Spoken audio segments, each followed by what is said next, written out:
یوسف علیہ السلام غلام بنائے گئے تاکہ اللہ انہیں بادشاہ بنا دے۔ ہر انسان کی زندگی میں ایسی چیزیں آتی ہیں جنہیں قبول کرنا اس کے لیے بہت مشکل اور نقصان دہ ہوتا ہے۔ اللہ جب کسی کو عزت دینا چاہے تو وہ غلامی سے بادشاہی تک لے جاتا ہے، لیکن اس سفر میں صبر، تنہائی اور برداشت کا زہر پینا پڑتا ہے۔ بالکل اسی طرح جیسے آپ کوئی جاب یا کاروبار کرنا چاہتے ہیں لیکن وہ ہو کے نہیں دے رہا، یا کسی کو پسند کرتے ہیں لیکن وہ انسان آپ کی پہنچ سے دور ہے۔ آپ کو کوئی بیماری آ پہنچی ہے اور آپ کے سارے پلان دھرے رہ گئے ہیں۔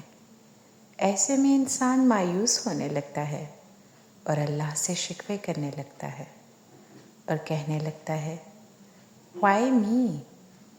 لیکن ایسے حالات میں اللہ کے فیصلوں کو قبول کرنا ہی اصل عقل مندی ہے۔ اللہ اپنے فیصلوں میں غالب ہے، جو چاہے کرے، اس کے فیصلے ہو کر رہتے ہیں۔ لیکن یہی وقت ہماری آزمائش کا ہوتا ہے، اور ایسے میں ہمارا رد عمل ڈیسائیڈ کرتا ہے کہ ہم اس آزمائش میں کامیاب ہوئے یا نہیں۔ اگر ہم آزمائش پر راضی ہوتے ہیں تو اللہ بھی ہم سے راضی ہو جاتا ہے، اور اگر ہم ناراض ہوں تو اللہ بھی ناراض ہو جاتا ہے، کیونکہ آزمائش ہمیشہ کے لیے نہیں ہوتی۔ کبھی کبھی ہماری آزمائش ختم ہونے کے قریب ہوتی ہے، لیکن ہم منہ سے کوئی ایسی بات نکال دیتے ہیں کہ آزمائش اور طویل ہو جاتی ہے۔ لہٰذا اصل چیز اللہ کے فیصلوں کو قبول کرنا ہے، چاہے وہ ہماری مرضی کے خلاف ہی کیوں نہ ہو، کیونکہ اس کے پیچھے اللہ کی بڑی حکمتیں ہوتی ہیں۔ اللہ کے فیصلوں کو قبول کرنے والا ہی اصل میں کامیابی پاتا ہے۔ جیسے حضرت یوسف علیہ السلام۔ یوسف علیہ السلام کو کنویں میں پھینکنا اور پھر مصر کے بازار میں محض 20 درہم کے عوض بکنا بہت ظلم لگتا ہے نا؟ لیکن یہ سب کیوں ہو رہا تھا؟